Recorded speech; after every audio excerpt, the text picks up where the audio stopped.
E aí montei um blog, o e-commerce na prática. Só que, cara, o blog se tornou popular muito rápido. Ele viralizou de uma forma, assim, muito poderosa, atraindo pessoas bem conectadas e que tinham muito interesse em aprender sobre e-commerce.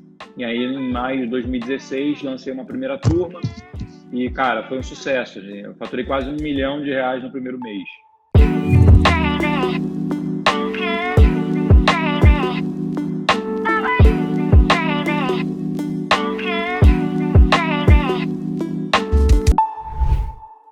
Fala, Brunão. Muito boa noite, tudo bem?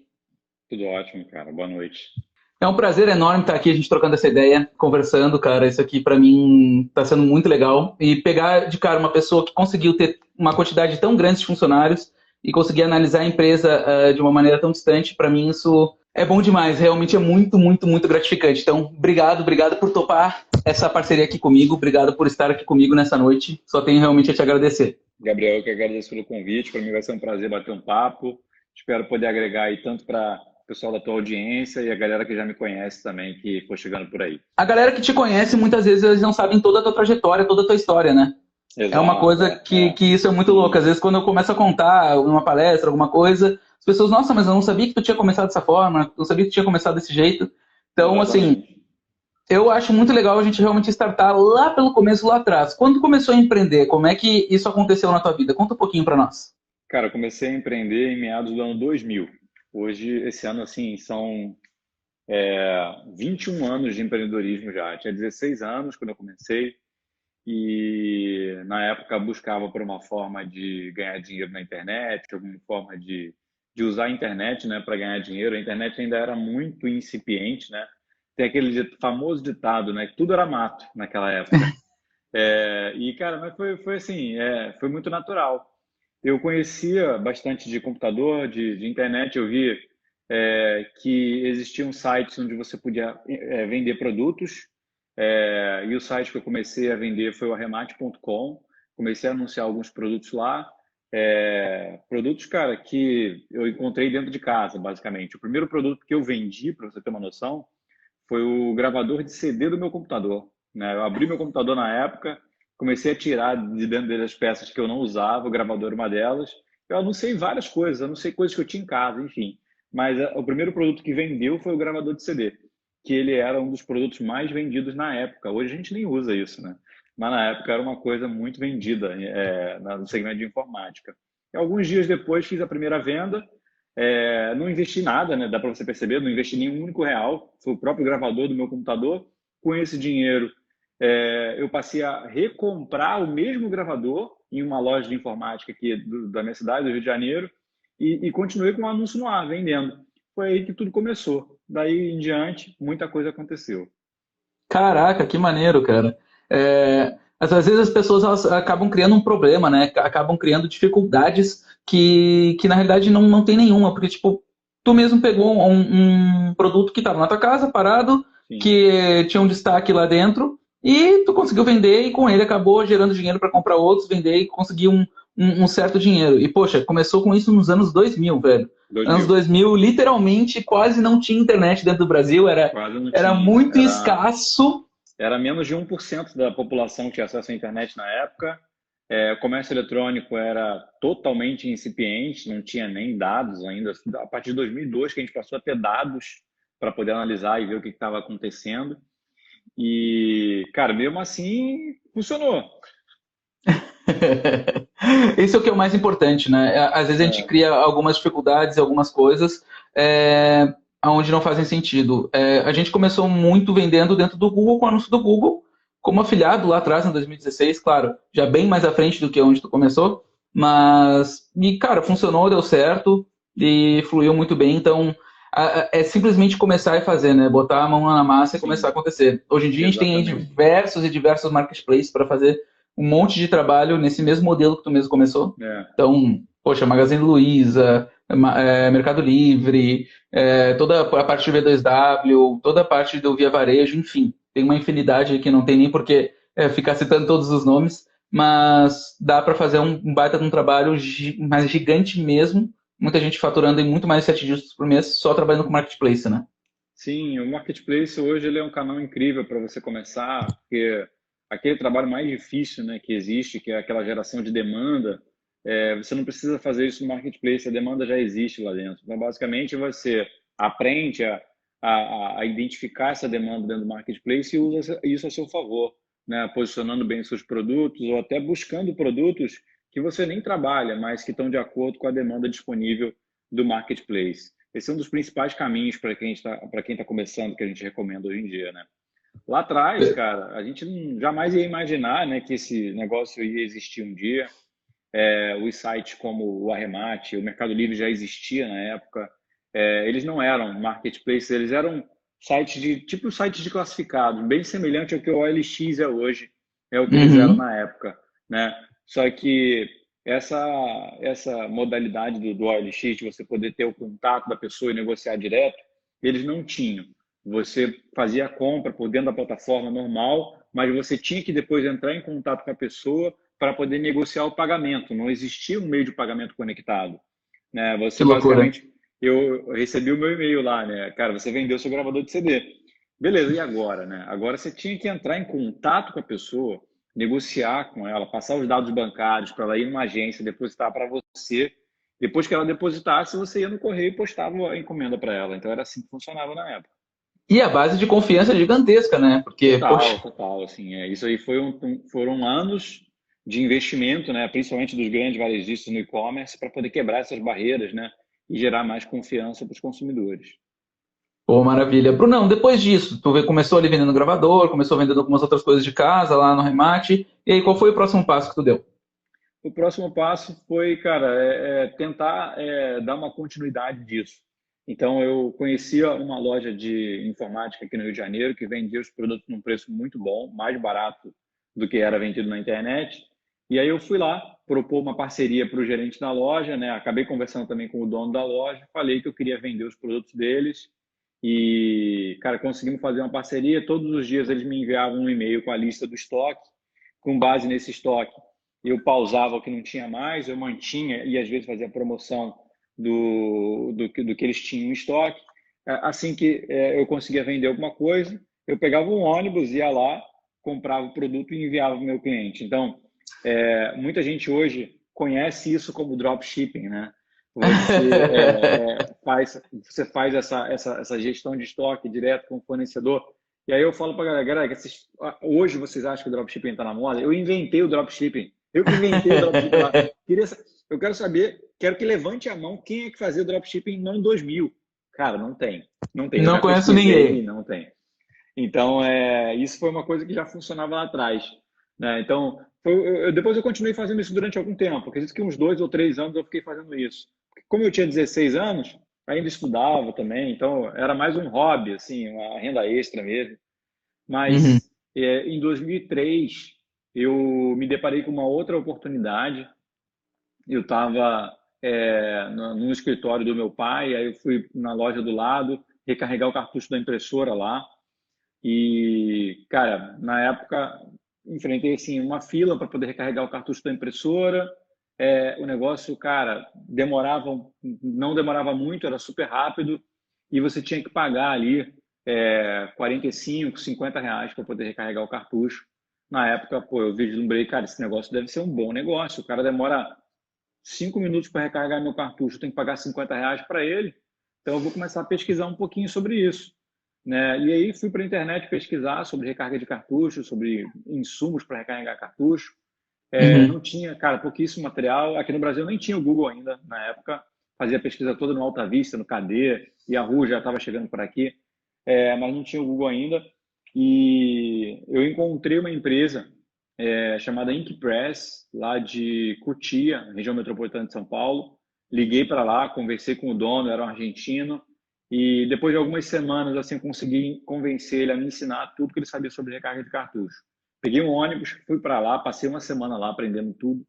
E, cara, dali comecei a mudar o meu nicho, porque de 2000 até 2003, o segmento de informática ele foi meio que se popularizando muito.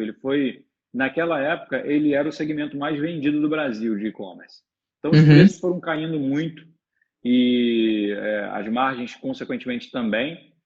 Então, passou a, cara, a não ser uma coisa tão atrativa, né? Então, eu mudei meu segmento, passei a trabalhar com cartucho de impressora e um ano depois montei uma loja de recarga de cartucho de impressora com essa expertise, né? E aí comecei um novo negócio, comecei a cartucho, etc. Um negócio que se tornou o e-commerce, né? Não só o e-commerce, mas a empresa de recarga de cartucho mais popular do Brasil. Chegamos a ter mais de 37 lojas espalhadas, Nossa, mais de 37 lojas físicas, né? Espalhadas. sim. Inventei a máquina de recarga de cartucho mais vendida do Brasil. Isso era patenteado, a gente vendia muito essa máquina. Fomos os pioneiros na formação de kits no e-commerce brasileiro, dentro do nosso segmento. Então, a gente, dentro desse negócio, a gente conseguiu desbravar muita coisa entre aí os anos de 2004 e 2012, mais ou menos. Foi uma boa jornada dedicada a esse negócio. Caraca, foram 8 anos aí trabalhando na parte de impressoras É, e um momento que realmente a galera estava usando muito impressora em casa, né? tava usando Começou a ter demais, um, né? começou a ter Sim. um boom muito grande realmente no quesito de informática quanto à impressora. Hoje em dia já é um item que já não é mais muito utilizado, né? O pessoal acaba fazendo mais Não. tudo online. Então, em 2011, eu fiz um benchmark com a HP, né, que é o maior fabricante Uhum. de impressoras do mundo, e na época lá, eu participei de uma turma de benchmark que eles montaram aqui no Brasil, e na época estava se discutindo muito, né, sobre o futuro da impressão e tal, sobre o futuro desse mercado. E aí eu percebi que esse mercado ia acabar, né, e Sim. era o meu principal negócio, né? Cara, esse mercado vai acabar, ninguém mais vai imprimir, vai tudo ser digitalizado. Obviamente, uma pessoa ou outra vai imprimir, mas isso não vai ser o suficiente para sustentar um negócio, principalmente um negócio ancorado em recarga de cartucho de impressora, que era o meu negócio na época. Sim, Então, eu ainda mais um decidi, volume alto que tu tinha, né? Tanto de sim, funcionários sim, também quanto de lojas, exatamente. etc. Então, ali eu decidi dar um novo rumo para o negócio, né, com base nessa visão. Fechei todas as lojas físicas e decidi me concentrar no e-commerce, que no e-commerce a gente não fazia recarga, não prestava o serviço, só vendia o produto. E a Sim. venda de produto ela ainda se sustentava bem, né? Então, essa foi uma decisão difícil, né, cara? Foi bem traumático na época, fechar 37 lojas de uma vez só foi bem complexo.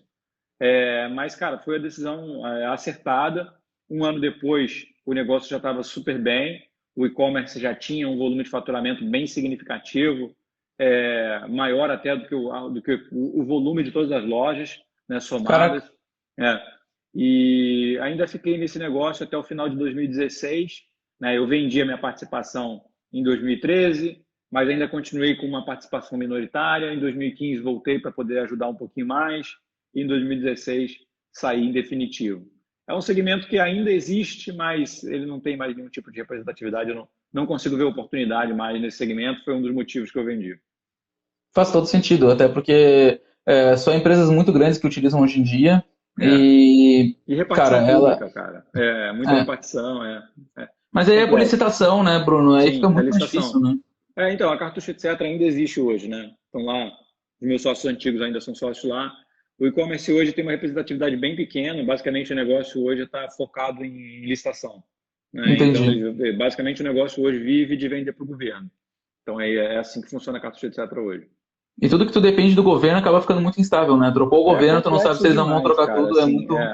eles são Não fica muito na bons de tua mão, né? licitação, né? Eles são muito bons de licitação, né? Lá. Então, existem alguns órgãos do governo que pagam direitinho e tal, no prazo, mas ainda assim é uma coisa complexa, cara. Fica muito difícil, né? Quando tu Né? depende do governo, Sim, às vezes literalmente troca um governo e aí não, essa empresa não quero, eu quero trabalhar com a empresa XYZ e é isso, e sim, pronto. sim. Acontece direto. Enfim, faz parte do jogo. E em 2016, cara, o que que tu faz? Qual é o teu movimento depois? Então, antes mesmo de sair da Cartucho Etc., né, cara, vislumbrei uma outra oportunidade, né, no mercado de e-commerce também, que é o que eu trabalhei a minha vida inteira. Sim, E percebi que eu podia, cara, começar a produzir conteúdo e, quem sabe, treinamentos e, quem sabe, ao invés de trabalhar lá na ponta, começar a ser um facilitador desse mercado. E aí montei um blog, o e-commerce na prática. A ideia era ser um blog mesmo, mostrando ali o dia a dia do e-commerce, as coisas que a gente fazia, como é que a gente lidava com as promoções, enfim, mostrava o nosso dia a dia, né? Só que, cara, o blog se tornou popular muito rápido, ele viralizou de uma forma assim. muito poderosa, atraindo pessoas bem conectadas e que tinham muito interesse em aprender sobre e-commerce. Tinha pouquíssimos produtores de conteúdo nesse segmento. Logo, logo aí, cara, eu vi a oportunidade de negócio e comecei, transformei o blog numa empresa mesmo, no e-commerce na prática, que é o negócio que eu estou até hoje, meu principal negócio até hoje. E desde mais ou menos desde mais ou menos acho que mais de 2016 é que eu passei a me dedicar quase que integralmente a esse negócio. Mas da criação do blog até isso foi quase um ano, né? Eu montei o blog em 2015, então fiquei quase um ano sem monetizar, basicamente Sim. produzindo conteúdo e construindo audiência. E aí, em maio de 2016, lancei uma primeira turma e, cara, foi um sucesso. Eu faturei quase R$ 1 milhão no primeiro mês. E daí o Caraca, negócio que decolou, maneiro. daí o negócio decolou. Com Poxa, caixa e com gente boa, atrair gente boa para trabalhar, o negócio decolou rápido. isso é uma coisa que as pessoas às vezes demoram para entender, né? Porque a gente fala muito, ah, você é as 5 pessoas que você mais convive, você é as 5 pessoas que você mais convive. Só que quando a gente para pensar, com quem é que a gente mais convive? É com quem está E na com nossa quem a gente empresa, trabalha, né? as pessoas que a gente trabalha. E se tu não tá Exatamente. rodeado de pessoas qualificadas à tua volta, o que que vai acontecer?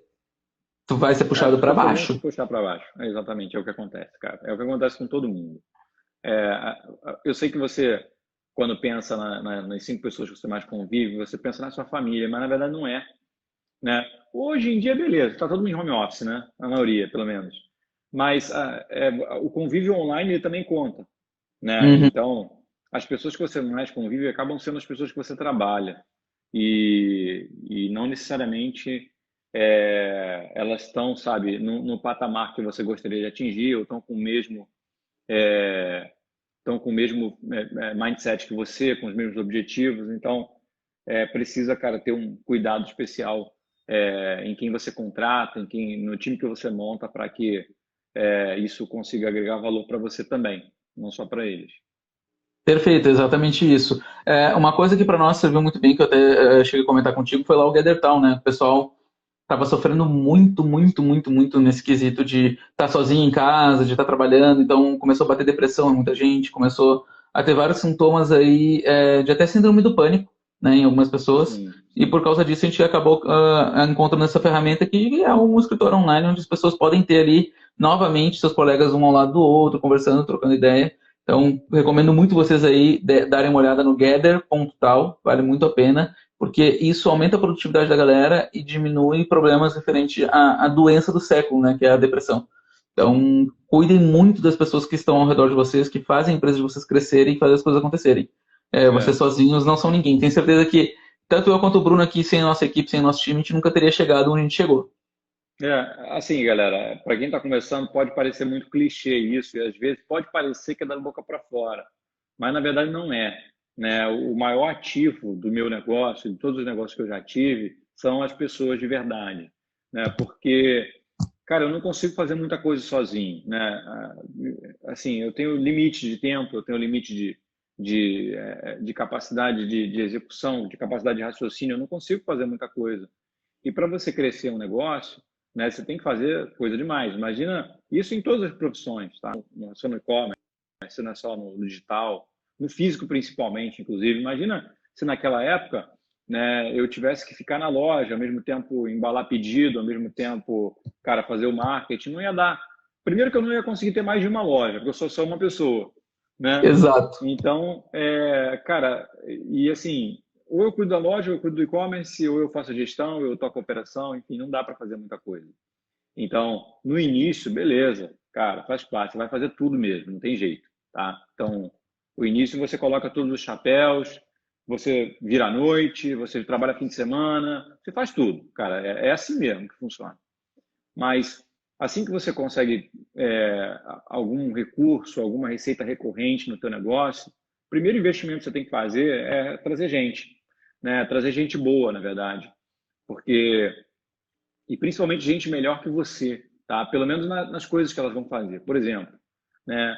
Aqui no Comércio na Prática a gente tem hoje em torno de 6 times diferentes, né? E tem coisas que, obviamente, eu sou bom. E tem coisas que eu não sou bom e que eu não me considero bom, nunca me considerei. Produção de conteúdo, por exemplo. Produção de conteúdo escrito. Cara, eu me considero assim, se eu tiver que escrever um texto, cara, eu consigo escrever bem. Eu consigo ser um bom redator. Mas é muito fácil eu encontrar um redator melhor que eu. Né? Se eu pegar um jornalista, se eu pegar um cara que está escrevendo aí há mais de 15 anos, faz isso todos os dias, dificilmente eu vou conseguir escrever melhor que esse cara. Então não faz sentido eu fazer isso. Né? Eu posso ajudar ele a fazer as pautas e ele pode escrever para mim.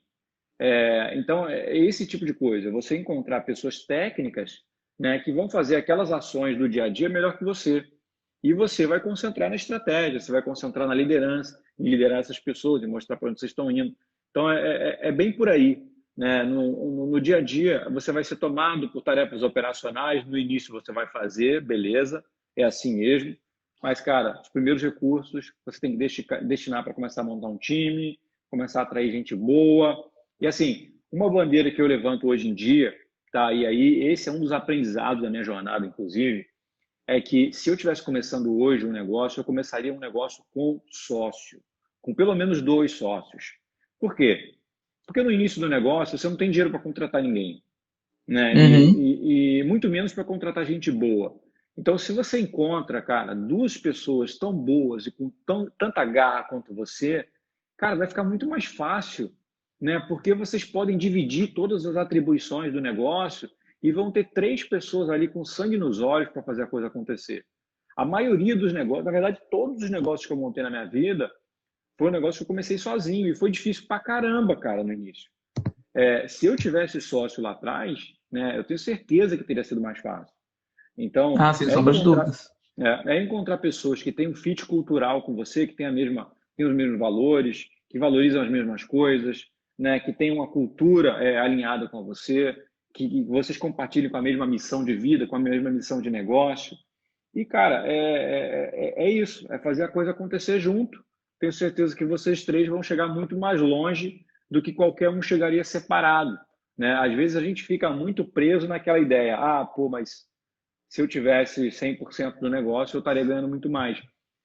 O negócio seria muito pequeno, né? Imagina um bolo, Exatamente. né? Você pode ter, cara, aquele bolinho, né? Aquele bolinho de sobremesa, né? E ser dono desse bolo inteiro, e pode existir aquele bolo de festa gigante, que, cara, tem algumas pessoas que são donas de pedaços daquele bolo, né? Então, negócio é você ter uma mentalidade um pouco mais aberta, um pouco mais ampla, para você tentar ampliar sempre o bolo, aumentar um pouco o teu negócio.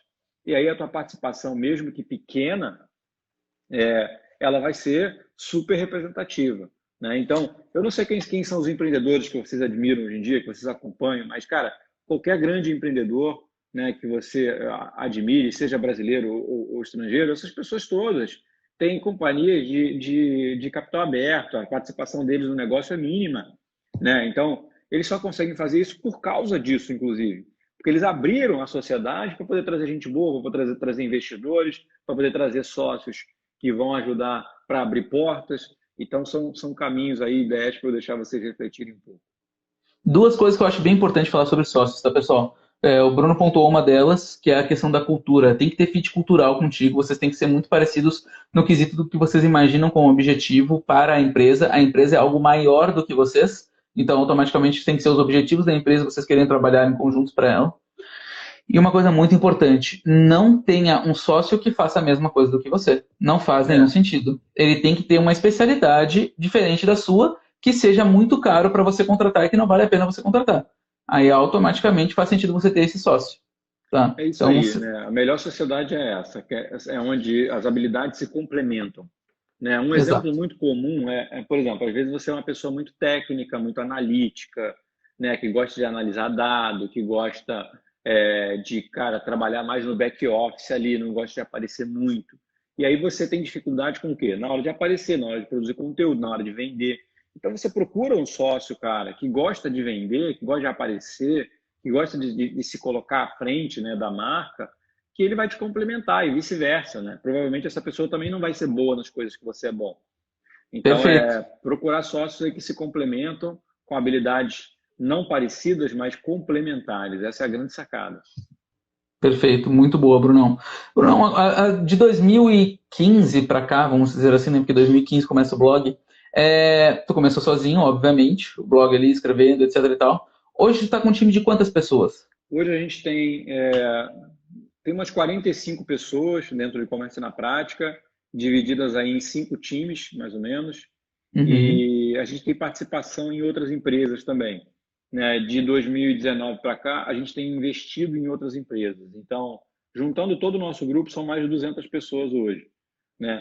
Pô, Mas a muito gente, bacana. dentro do ANP mesmo, são em torno de 45, né? E aí, cara, essas pessoas têm que estar, para isso funcionar, né? Não adianta, eu não sou mais o líder de todas elas, né? Eu lidero a operação, eu não consigo, você não vai conseguir na tua vida liderar mais do que 7, 8, 10 pessoas, né? Eu diria Então, que 10 o cara tem que ser 10 já é excepcional, muito, cara. já é 10 muita já é gente. muito, assim.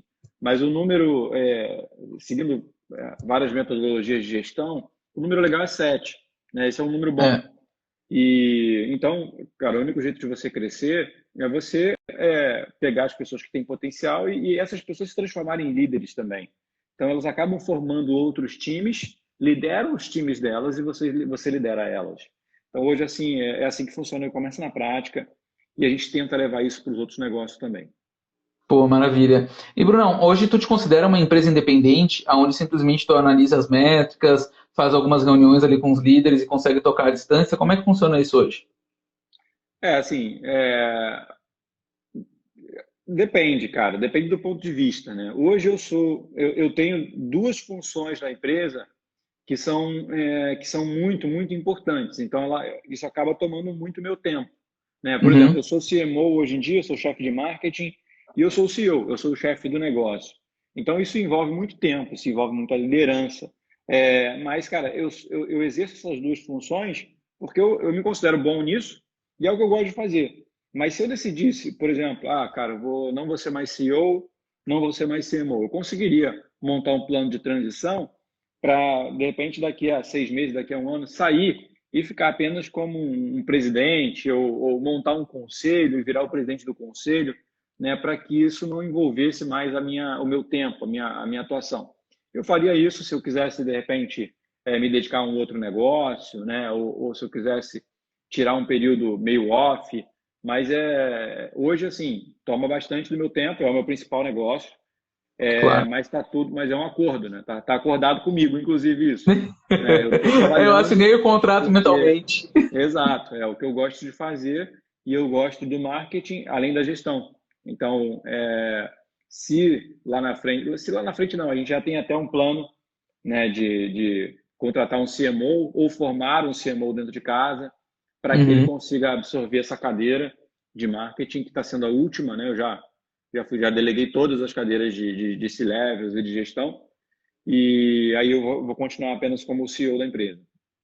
Até porque a pessoa, para se adaptar, entender tudo que vocês já fizeram desde 2015 e entrar como um CMO encaixando a luva certinha, já é um pouco mais complexo, né? Não é tão É, simples. a gente está montando um plano de transição para isso, né? A gente tem um plano bem traçado, cara, é um plano de 6 a 8 meses, né? E a gente vai ter que trazer algum profissional do mercado para isso, né? A Sim. gente tem boas pessoas de marketing, mas a gente ainda não tem ninguém com a maturidade e as habilidades certas para poder se transformar no CMO. Então, se a gente fosse formar alguém dentro de casa, levaria muito mais tempo que isso, né? Então, a gente vai ter que trazer alguém de casa que já seja o CMO em alguma empresa, já tenha atuado, né? E aí esse é um grande desafio. Para vocês terem uma noção, uma posição dessa hoje em dia, o cara está ganhando hoje em torno de 25, 30 mil reais por mês, né? Então Exato. é uma posição difícil de você contratar. E como é que você consegue contratar uma pessoa muito boa, de repente, ao invés de pagando 30 mil reais por mês para ela, pagando 15 ou pagando 18, pagando menos, né? Eu quero que ela venha ganhando menos, na verdade. Cara, só tem um caminho para você trazer essa pessoa, né? É dando participação no negócio para ela. Né? Ela vai vir não pelo Exatamente. salário, ela vai vir porque ela tem participação, porque ela passa a ser dona daquilo, deixa de trabalhar para os outros e passa a trabalhar para ela, né? E por mais que ele ganhe menos mês a mês, né? A longo prazo ele tem muito mais possibilidade de ganhar dinheiro, né? Com os eventos de liquidez, com dividendo e quem sabe até com a venda da empresa um dia. E tem a outra coisa também, né, Brunão, que vocês fazem aí que a cada 3 meses a divisão de participação de lucros e resultados, né? Tem sim. A gente tem um modelo de participação nos lucros para o time, né? E a cada trimestre a gente divide 10% do nosso lucro entre o time. Então, existe todo um modelo de avaliação, né, onde a gente qualifica as pessoas e depois a gente faz uma divisão com base em performance e cultura. Então, quem performou mais, quem entregou mais, quem gerou mais valor para a empresa recebe mais, quem performou na média recebe pouco, quem não performou nada geralmente não recebe nada e alguns acabam sendo substituídos também. Então, a gente tem esse ciclo trimestral que acontece aqui e que faz com que a gente, cara, só consiga manter dentro da empresa os melhores. Isso faz todo sentido, né? Quem faz isso muito bem hoje é a B2W, né? Eles É, já fazem isso há um bom tempo, de pelo menos por ano, eles brincam que é limar 20% do time, porque são 20% das pessoas que estão produzindo menos do que os outros, e automaticamente são substituídos por pessoas que têm uma possibilidade de ter uma produção maior, né? exato. Então, isso é uma coisa natural em empresas que vão se desenvolvendo, que vão crescendo. Até porque tem muita gente que consegue te levar do ponto A ao ponto B, mas do ponto B ao ponto C, normalmente vão ter que ser outras pessoas. Algumas conseguem Exatamente. evoluir, mas muitas não. É porque nos diferentes estágios do negócio, o negócio precisa de coisas diferentes, né? O negócio precisa de habilidades diferentes, as realidades são outras. E o tempo de maturidade para a pessoa se qualificar para aquilo, ele é mais lento, né? Então você vai ter às vezes pessoas no teu time que, cara, aprendem muito rápido, que evoluem muito rápido, e você tem que valorizar essas pessoas, porque se você não valorizar, o mercado vai valorizar, vai tirar elas da tua empresa, né? Exatamente. Então, essas são as pessoas que vão assumir lideranças, que vão formar times e que vão, cara, ter que ser, elas vão ter que ser sócias do negócio. Senão você vai acabar perdendo elas em algum momento. Uma outra coisa, Brunão, que tu comentou sobre o CMO, eu vi gente conseguindo trazer pessoas de mercado que ganhavam 20 e poucos mil por 3 mil reais de salário. Eu fiquei, mas, né, como é que isso aconteceu? O que foi esse movimento? O cara comprou tanto o sonho que ele simplesmente quis mudar toda a vida dele, que ele estava infeliz pra caramba trabalhando num banco, e veio para o mercado digital para trabalhar numa empresa aí, em quesito de saúde, né, com várias clínicas, etc. Ela é tanto física quanto digital. E o cara veio fazer toda a parte financeira, toda a parte de CFO, né? E por um preço, poxa, ridículo. Só que ele tinha um contrato vesting, que é onde, dependendo do que ele fosse fazendo, ele ia ganhar até 20% da empresa. Ele, graças a Deus, conseguiu atingir esse resultado e hoje em dia, obviamente, ganha um salário muito maior, etc. e tal. Só que, assim, se a pessoa comprar teu sonho, comprar tua ideia e ver o que tu tá fazendo de mudança na vida das pessoas, automaticamente tem chance dela ver pelo objetivo de sonho também, tá? Aqui muita gente trabalha na Gold hoje porque a gente já melhorou a autoestima de mais de 300 mil mulheres, né? Então, assim, uma das nossas funções muitas vezes é brincar de psicólogo no telefone, porque elas ligam para cá para simplesmente trocar ideia para melhorar a sua autoestima. Muitas vezes simplesmente só precisam desabafar e não comprar um produto.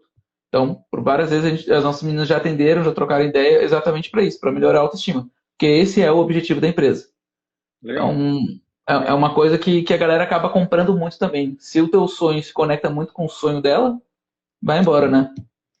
Cara, isso aí acontece demais, né? E, deveria acontecer até mais, mas isso é comum, principalmente no Vale do Silício, né? Em lugares onde a gente tem muito fomento de startup. Para você ter uma noção, por exemplo, quando você está montando lá no Vale do Silício, é muito comum, né? Às vezes o cara é um super engenheiro, trabalha no Google, trabalha no Facebook, tem um grande salário, o cara sai para ir para ajudar a montar aquela startup que, putz, é uma ideia que ele acredita e que ele aposta, mas não é para ganhar 3 mil, ele sai para não ganhar nada. Né? Porque a startup não tem dinheiro para pagar ele. Né? Exatamente. A startup não tem dinheiro para pagar ninguém. Então os caras ficam ali tentando fazer a coisa acontecer. Tem até uma série, cara, que vale a pena a galera conferir, chamada Silicon Valley, que conta justamente isso. É muito maneiro essa série. E você É consegue muito ver bacana. um pouquinho do que acontece nesse mundo. Obviamente, ninguém vive de luz, né?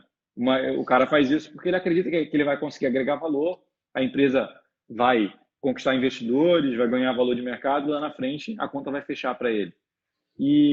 Mas, Se tem um bom plano de negócio, né, Brunão? Se tem é, uma ideia de investimento, enfim, faz as coisas acontecerem muito sim, rápido. sim.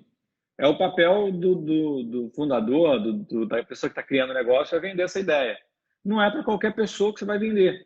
Aí existem Claro. pessoas com objetivos de vida, com mentalidade diferente. Aquele cara que sempre teve o sonho de empreender, mas nunca teve a oportunidade, e ele tem a capacidade de fazer, de repente é a pessoa que toparia isso. É lógico que, cara, também vai ter que alinhar com o momento da vida dele. Às vezes o cara não tem família ainda, ou seja, não tem nada a perder. Às vezes o cara, putz, conseguiu construir um colchão financeiro significativo, então ele consegue ficar um ano sem receber nada. Então, são várias coisas que vão ter que casar para que você consiga fazer isso.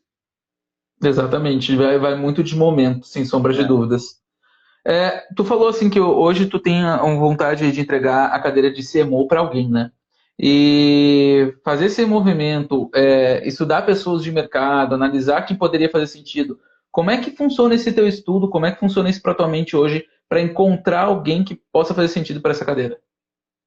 então, no estágio de negócio que a gente está hoje, né, basicamente eu olho para as empresas que estão mais se destacando na parte de marketing e vejo quem é o CMO, né? Uhum. Se eu já conheço o cara, eu chamo para um papo. Se eu não conheço, eu procuro alguém, algum amigo em comum para fazer a ponte e a gente conversar, né? Então, o primeiro passo é bater um papo com as pessoas. Não é um lugar, não é uma vaga onde você anuncia, não é uma vaga que você faz um processo seletivo. Basicamente, é um hunting. Você vai em busca dos nomes que você quer e você encontra, você vai filtrando. Algumas pessoas que você conversa, você vai ver que a cultura não bate. Outras pessoas que você conversa, você vai ver que não é o momento dele. Outras pessoas, você vai ver que a parte financeira, a conta não fecha. Então, você vai filtrando até você encontrar a pessoa certa. Exatamente isso. Quando a gente tentou fazer esse movimento aqui, foi realmente bem trabalhoso. A gente ficou aí, eu brinco que em namoro durante uns 6 meses para encontrar a pessoa certa. Então, Aí realmente, é uma vaga que o prazo é esse mesmo, é de 6 meses a um ano para você achar um CMO, um CFO, né, um gerente de operações. São vagas realmente complexas. e assim, gente, quando começa a ter aí acima de 20 a 30 pessoas, o C-Level é de suma importância para que as coisas comecem a acontecer e tu consiga se desligar e ver a empresa cada vez mais de fora para fazer ela crescer, né? Porque se tu ficar É, focado no operacional, automaticamente a empresa não cresce. Então, exato. não adianta também ficar nessa loucura de querer apagar incêndio, isso não existe, isso não faz nenhum sentido. Bom, Bruno, se tu pudesse assim, dar uma única dica para quem vai iniciar hoje, startar hoje o seu negócio, está aí começando no digital, fazendo aí menos de 5 dígitos por mês, está engatinhando e não consegue sair do lugar. O que tu daria de dica para essa pessoa hoje? Cara, assim, o digital ele é um lugar onde praticamente não existe barreira para você montar um negócio. Não é grana, não é nada disso, não existe nenhuma barreira, basicamente. Mas a curva de aprendizado, ou seja, as necessidades de conhecimento, elas são muito além do que qualquer outro segmento, né? Por exemplo, tá, vou dar um exemplo claro para você tangibilizar. Se você quiser montar uma loja física de qualquer tipo de coisa que você faça, cara, muito fácil. Você vai no Sebrae, você vai ter um modelo, cara, padrão de você pegar aquilo ali e você replicar. Ou você entra em contato com a Arezzo e abre uma franquia. Enfim, é muito simples. Existem vários modelos que você pode replicar, né? Sim, E junto com esses modelos que você replica, você recebe um super manual de como operar aquilo. Então é simples. Restaurante, é a mesma coisa. Cara, você vai lá, conversa com o pessoal do Spoleto, monta uma franquia do Spoleto, enfim, é muito simples. Agora, no digital, são várias vertentes de conhecimento que você precisa ter para que você consiga fazer a coisa acontecer, né? Hoje em dia, cara, falando do mercado digital, se você não tiver um conhecimento de marketing muito eficiente, né, e uma capacidade de estruturar boas ofertas, além da geração de demanda, você não vai conseguir fazer nada. Porque você pode ter, cara, uma tua página de captura lá, você pode ter o teu infoproduto, você pode ter o teu e-commerce, mas sem demanda você não consegue vender, né? E não adianta, cara, não adianta você mudar a tua loja, você mudar o teu site, não adianta você fazer nada. Se você não tem demanda, você não tem visitas, ninguém compra de você. Então você exato. precisa realmente estudar, você precisa se capacitar, cara. Isso não é bullshitagem, não é falácia, não tem outro caminho, tá? Então, até hoje, cara, eu passo grande parte do meu tempo estudando e aprendendo coisas novas que eu preciso para poder evoluir como líder, como gestor, para poder evoluir meu negócio. E lá atrás, assim, eu posso dar uma certeza, assim, para você. Isso é fato, tá? Nunca falei isso na live. Cara, eu tive sucesso no mundo digital, assim, no estalar de dedos. Foi muito rápido para mim, foi muito fácil para mim. Mas não é porque eu sou superdotado e nada do tipo. Não. É porque eu já trabalhava com e-commerce há muito tempo, né? Eu já fazia campanhas de marketing para o meu e-commerce. Eu fui um dos primeiros caras a anunciar no Google no Brasil, lá em 2005, né? E eu fui um dos primeiros anunciantes no Facebook. Então, cara, eu já sabia fazer ofertas e vender. Então, quando eu peguei todo o conhecimento que eu já tinha e basicamente, ao invés de vender cartucho, passei a vender um conteúdo, cara, funcionou, encaixou do mesmo jeito. Foi perfeito, Claro. assim. E até hoje eu sou o marketing. Olha só, até hoje eu sou o marketing da empresa. Até hoje eu toco o marketing, desde essa época. Então, esse foi um ponto fundamental.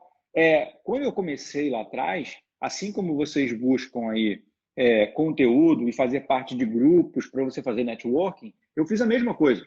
Tá? Eu fiz a mesma coisa. Eu fui em busca também de pessoas, cara. Tinha pessoas que eu sabia que tinha resultado. Eu assistia essas lives. Então, cara, eu via lá, pô, esse cara tem resultado, cara. Eu vou atrás desse cara. Pô, essa pessoa aqui, cara, começou lá atrás e começou há pouco tempo, está tendo resultado, eu vou atrás dessa pessoa. E eu ia para os eventos, tentava conversar com essas pessoas e tal, tentava entender o que podia dar errado. Eu fazia a mesma coisa que vocês. E nessa época, cara, eu conheci muita gente que estava começando também, né? A maioria das pessoas que eu conheci nessa época não conseguiram ter resultado no mundo digital. E elas não conseguiram porque elas não tinham conhecimento de marketing. Para elas entender a ciência da criação de oferta, entender a ciência do Facebook, do Google e desses canais, cara, era muito complexo. Então elas Sim, não sim. conseguiam fazer a coisa acontecer. E também não buscavam o conhecimento para isso, né? Então, olha, dando claramente assim, o que você precisa? Cara, você precisa aprender sobre marketing, sobre vendas, sobre criação de ofertas, sobre copywriting, sobre tráfego. Você precisa aprender essas coisas. Ah, Bruno, cara, já tentei, eu não consigo. Beleza. Se você realmente já tentou e tem dificuldade com isso, curva de aprendizado para você vai ser muito mais longa. Simples. Vai, cara, em eventos, encontra quem sabe fazer e propõe uma sociedade para essa pessoa, né? Se essas pessoas lá atrás, na época eu conheci muita gente, né, nesse networkings. Cara, eu conhecia gente que era boa de tráfego, que era boa de oferta, mas não tinha produto. Não Exato. tinha produto, não tinha o que vender, né? Então o cara ia lá, pô, tentava fazer as paradas lá no digital, pô, mas eu não sei o que eu vou vender, pô, mas eu não sei o que eu vou lançar, mas eu não sei, cara, nada que eu queira aparecer assim. E às vezes o cara nem queria aparecer como produtor de conteúdo.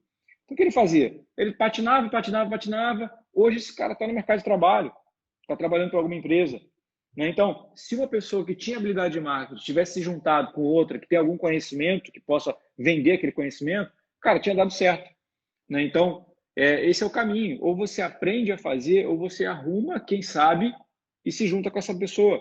Se vocês fizerem isso, cara, assim, é praticamente impossível que não dê certo. Exatamente. Uma coisa também que muita gente fez, eu vi muita gente fazer dentro do mercado, eu quero, por exemplo, me tornar um gestor de tráfego. Beleza. Ah, mas eu não quero receber nada. Eu quero simplesmente que tu me dê a oportunidade de eu aprender, me desenvolver, investir com o próprio dinheiro da empresa aí para me desenvolver realmente como gestor de tráfego e adquirir esse conhecimento que a empresa já possui. Então, tem muitas empresas que eu conheço no mercado digital que contrataram diversos gestores de tráfego dessa maneira, treinando eles, desenvolvendo eles sem pagar um centavo. Após de 3 meses eles começaram a apresentar algum resultado, apresentarem alguma coisa, aí sim a galera começou a pagar e remunerar essa galera. Então, também é uma possibilidade. Se vocês não sabem como fazer, se doarem gratuitamente para poder obter aquele conhecimento. Um dos melhores É, copywriters do Brasil hoje, ele trabalhou 4 meses de graça lá dentro da Empíricos. Então, todo mundo vê simplesmente o sucesso, né? Mas ninguém enxerga normalmente a dor que foi passada antes para chegar nesse sucesso. exatamente, cara. Assim, você tem que aprender, você tem que buscar conhecimento.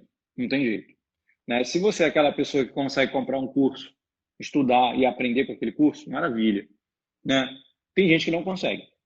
Se você é um dos que não consegue, cara, você precisa encontrar outros caminhos, né? Se você é daqueles que aprende fazendo, é isso aí que o Gabriel falou, né? É procurar alguma posição, cara, mostrar que você está tentando aprender isso, tá lá, cara, eu tô aqui não adianta você chegar lá, eu tô aqui para aprender. Cara, nenhuma empresa existe para te ensinar nada. Você tem que estar ali para poder contribuir. Não, eu tô aqui para contribuir, cara. Vou contribuir, eu vou agregar valor para a empresa e aí aprender vai ser uma consequência, né? Então, é, esse pode ser um dos caminhos. Já dei muito direcionamento para aluno aqui do e-commerce na prática, principalmente galera jovem, começar como estagiário em grandes empresas de e-commerce, já fiz muita ponte para isso. E, cara, tem vários hoje que estão em posição bem significativa, às vezes até na empresa e outros estão empreendendo. Muito legal, isso é muito bom. É uma coisa que eu gosto muito também é de poder participar dessas indicações, de ajudar as pessoas, de desenvolver elas. Saber que em algum momento eu tive alguma participação que ajudou a vida das pessoas, para mim, isso me faz muito bem.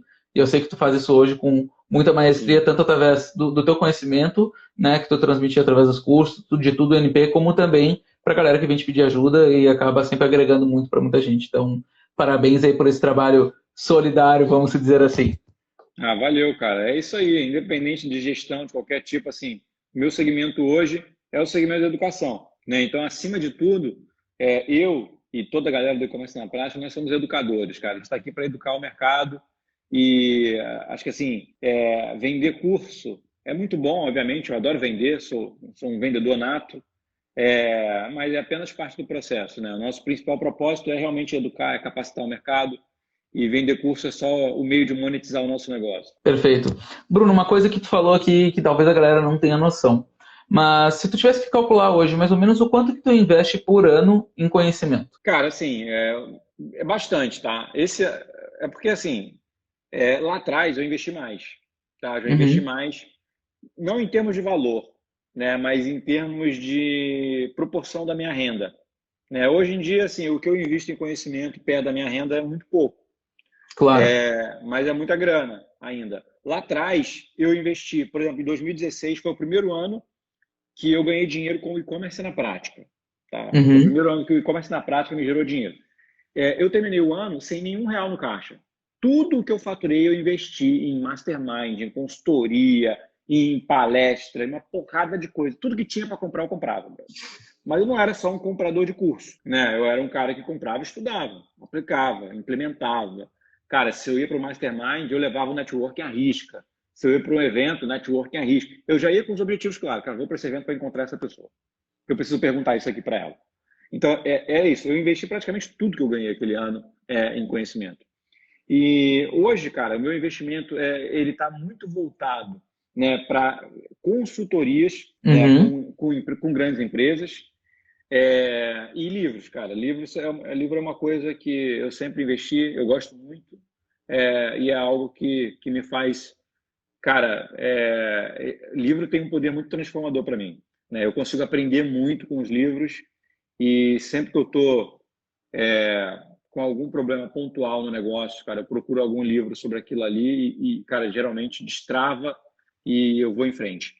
É, cara, são algumas coisas assim que a gente faz hoje em dia, né? E evento, infelizmente, não está tendo tanto, né, desde o ano passado, mas é uma coisa que eu também investia bastante. Perfeito. Só para vocês terem uma noção, gente, com tudo que a gente investe aqui na Gold hoje, dá bem mais do que 6 dígitos ao ano, tá? Eu tenho certeza que no Bruno também deve regular bem mais que isso. E Então, assim, assim, hoje, cara, é muito significativo. O último treinamento, só para vocês terem uma noção, né? A gente fez um treinamento, a gente fez uma certificação internacional com o nosso time no início do ano, e isso custou mais de R$ 300 mil para capacitar uma das equipes do e-commerce na prática, né? Com algumas coisas que a gente precisava fazer. Pô, e aí pode parecer loucura. Caraca, o cara é maluco, gasta 300 mil no treinamento. Pois é, assim, mas não faz nem 6 meses que a gente fez esse treinamento e a performance da galera que fez esse treinamento, cara, foi para um outro nível. A galera está performando mais, está entregando mais resultado. E às vezes tem coisas indiretas que chegam também, né? Você não precisa. Aquele turnover dos times diminui, são menos pessoas que saem e que entram, a rotatividade dos colaboradores diminui. Então tem muita coisa que acontece, cara, que precisa acontecer com capacitação, né? Então, essa é uma coisa que eu vou continuar investindo pelo resto da minha vida, não tenho dúvida, e que a gente levanta super a bandeira aqui no e-commerce na praia. é aquela história, né? Se a gente não focar no treinamento e na formação de líderes e da equipe por si só, cara, a Não empresa nunca vai para adianta, frente. Não adianta o não conhecimento ficar vai. só na nossa cabeça. Não vai funcionar.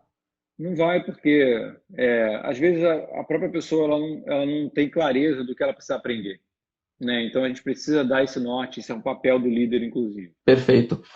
Uma coisa que mudou muito aqui no nosso jogo e que provavelmente tem mudado aí também foi quando a gente começou a ter, desde o zero lá, desde o começo, a parte de job description, os KPIs específicos de cada uma das vagas. Isso dá uma clareza absurda para que o funcionário saiba exatamente o que ele tem que executar. Só para vocês entenderem, tá, pessoal? Vamos supor aqui um social media. Ele tem que fazer 2 posts diários que tenha X% de engajamento, que ele tem que fazer um stories, isso, aquilo e outro. Então, cada uma dessas coisas que ele precisa fazer diariamente, isso é um KPI. E aí tudo isso foi acordado também lá atrás no job description dele quando ele foi contratado. Então tem toda uma descrição de tudo que ele ia executar e fazer, etc. O quanto que isso mudou para vocês, Bruno? O quanto que isso foi um divisor de água para vocês aí? A gente sempre fez isso, tá?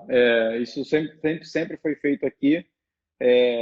A gente, antes de fazer o anúncio de uma vaga, a gente faz a descrição bem feita daquela vaga, de como é que ela vai funcionar, né? Como é que vai ser o trabalho e também de como é que a gente vai medir os resultados daquela pessoa, né? Então é algo que, cara, tem que acontecer, porque senão os primeiros dias do teu colaborador, eles vão ser um pouco improdutivos e isso pode deixar ele um pouco frustrado, pode diminuir o engajamento dele, né? Alguns aí pedem para sair, inclusive, né? Então a gente investe nisso, sim.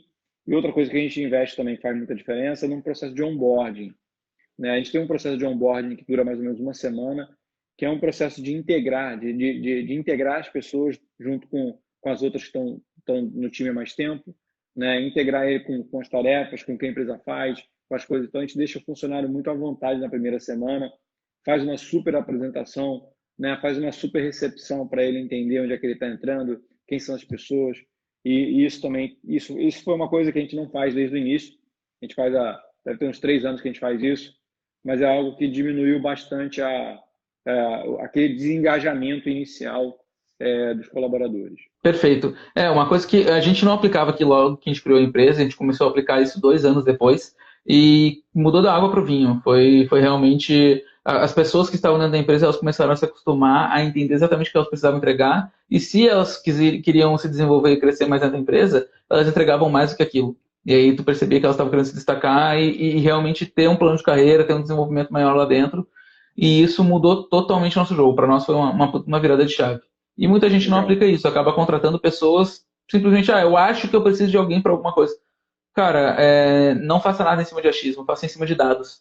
Então, uma coisa que é de suma importância para vocês já terem nas empresas de vocês, contratarem já as pessoas, tudo em cima de dados, do que vocês realmente precisam. Não saiam inflando a equipe, porque às vezes a empresa de vocês pode ter alguma regressão por algum motivo, pode ser, por exemplo, até por causa de uma pandemia, e simplesmente vocês estão com um time inflado porque contrataram sem saber se realmente precisava ou não. E isso vai impactar diretamente em algumas emissões, em problemas de folha aí que vocês vão ter, né, com toda essa galera. Então, cuidado muito, muito, muito grande eu sair contratando de maneira louca, sem realmente pensar. E, Brunão, obrigado realmente de coração por tudo, Valeu, tudo que tu cara. Valeu. compartilhou hoje Prazer para comigo. mim. Prazer para mim estar aqui com vocês, compartilhando as coisas. Espero que tenha agregado valor para vocês.